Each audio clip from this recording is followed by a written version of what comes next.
Then saddle for me milk white steed. Me big horse is not speedy, oh. I will ride and I'll seek me bride. She's away with the raggle-taggle gypsy, oh.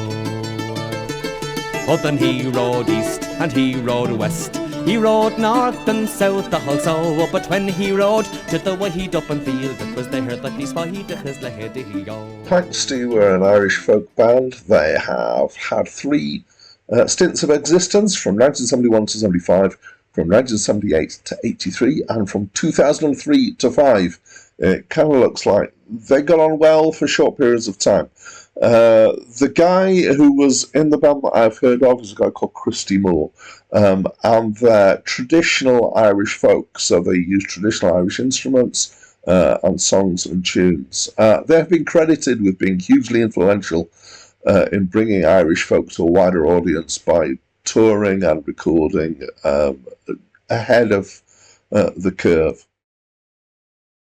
Hi, my name's Dan, and this is a review of the album Planxty by the band Planxty, which was released in 1973 and was their first album. However, although it was their first album under this name as a band, actually the same band had already released an album under the name Christy Moore, who was the singer for the band. And so it was like a solo album before they decided to do this as a band.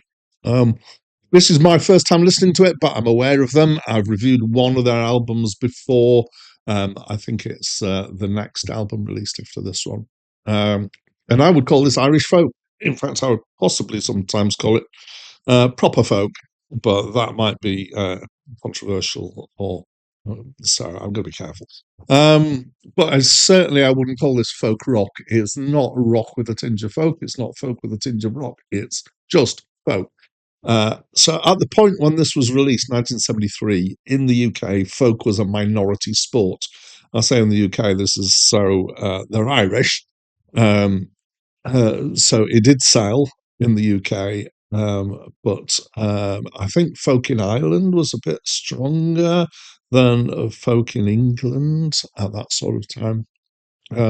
So my dad used to have this claim about folk around the British Isles.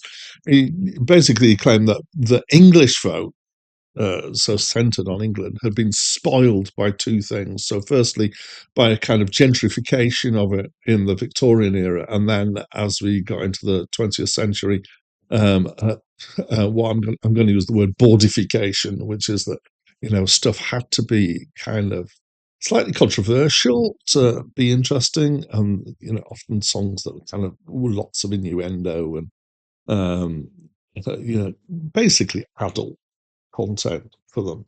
And he reckoned that Irish and Scottish folk had survived much less unscathed by these processes.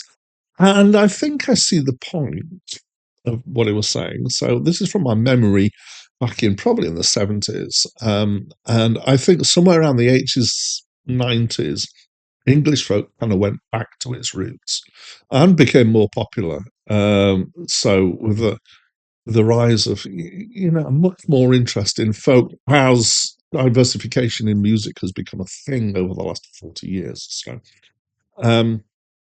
and the rise of people like Seth Lakeman and the woman I can't remember, Kate Rusby.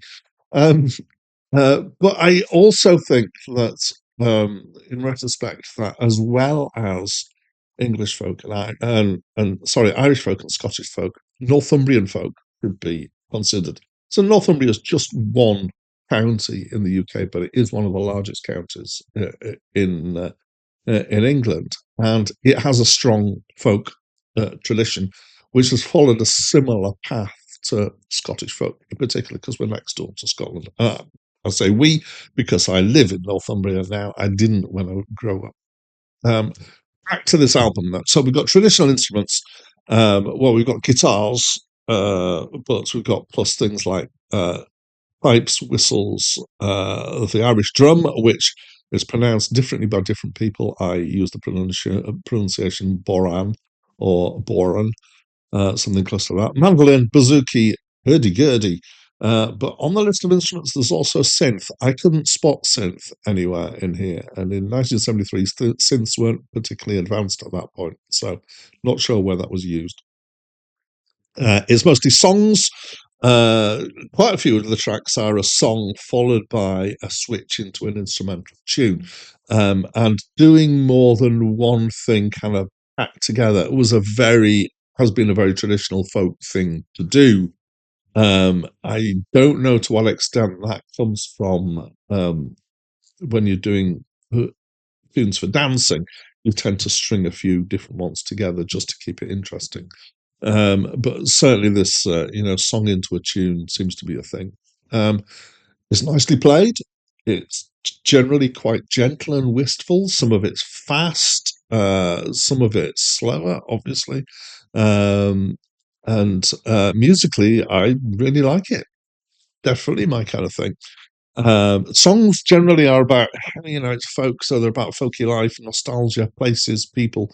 It's not, however, full of death, innuendo and murder, which is what, I think this is where, I talk about the bawdification of folk. And it's not the kind of thing you'd think, oh, yes, Nick Cave would do something like this. So it's quite an innocent album in a lot of ways. So, except for there are a couple of tracks with a bit more bite to them. So, Raggle Tackle Gypsies and The Jolly Beggar, both the kind of stories of things that are a bit more seedy, but not hugely.